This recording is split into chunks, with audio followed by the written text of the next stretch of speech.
Osinjonlar qilgan mehnatimning natijasini ko'rib, ko'zlarim quvnab ketyapti. Va nihoyat xonamda high-tech uslubida remont qilib bo'ldim. Xona bitdi. Juda ham ko'p osinjonlarim ketayotdi. Marhamat osinjonlar, videoni oxirida ko'rsanglar bo'ladi. Omalakiga rosa ham katta xato qildim osinjonlarim. Tiagani bo'yash uchun emulsiyani rangini devordagi aboyga moslagandim. Bir-biriga shunaqa moski, uyg'unlashib ketgan. Umuman xonani ochmadi. Tiagani sal boshqacharoq rangda bo'yash kerak edi ekan. Boshini bo'yab kayfiyatim buzilib ketdi, lekin ilojim yo'q, bo'yab bo'lganman. Skochlarni yopishtirib bo'lganman. Oxirigacha bo'yavordim. Ko'ramiz. Emulsiya qurigandan keyin rangi o'zgaradimi yo'qmi? Agar o'zgarmasa o'zgartirishga majbur bo'laman. Qanaqa rangga bo'yashimni tavsiya qilasizlar? Direktdan yoki kommentariyaga yozib ketinglar. Ko'pchilik osinjonlarim ishonmasa ekan, o'zim remont qilishimga o'zingiz qilasizmi yoki eringiz remont qilib beradi, videoga olasizmi deyshadi. Osinjonlar hamma remontlarimni oppa o'zim qilaman. Meni qo'lim gul, kimga malades, o'zimga malades qaranglar, hatto ishonmayapsizlar. Lekin nol holatdan bitgungacha bo'lgan videolarini doimiy joylab boraman. Umuman birov yordam bermagan osinjonlar. Shuning uchun tez podpiska bo'lib olinglar va videolarimdan remont qilish har xil foydali layfhaklarni o'rganinglar. Gilam tanlashda menda qiyinchilik bo'lmadi, chunki eng sifatli gilamni Pagimeyuzda borib tanlab keldim. Olib kelib o'lchashib, qirqishdi va olib ketishdi. U orada men Toshkentga chiqib ketdim. Sizlarga zo'r yangiligim bor. Inshaalloh Xudo xohlasa Oltiariqqa katta magazin ochyapman. Shuning uchun tovarlarni ko'rgani, ma'qul kelsa olgani bordim.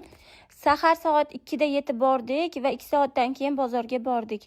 Dunyoni tovarini olib yana Oltiariqqa qaytib keldim. Birinchi o'rinda shu xonamni ko'rgani kirdim. Tiagalardagi rang o'zgaribdi, ancha ocharib qopti, lekin baribir yoqmadi, uni o'zgartiraman. Birinchi xatoyim. Lekin gilam haqiqatan xonani ochibdi osinjonlarim. Eshiklarni bo'yaman, zo'r narsa o'ylab qo'yganman, sizlarga video qilib joylayman. O'yinga parda zakaz qilganman, ular keladi va xatolarimni to'g'rilayman. Bu xonani bitgan, yana ham bitgan holatini ko'rish uchun sahifamga obuna bo'lib qo'yinglar. Ustaga remont qilgizganimda nech pul olardi? Ba'zi birlar qo'lingdan kelgan ishni qil deyishdi, lekin qo'limdan juda ham chiroyli ish keldi.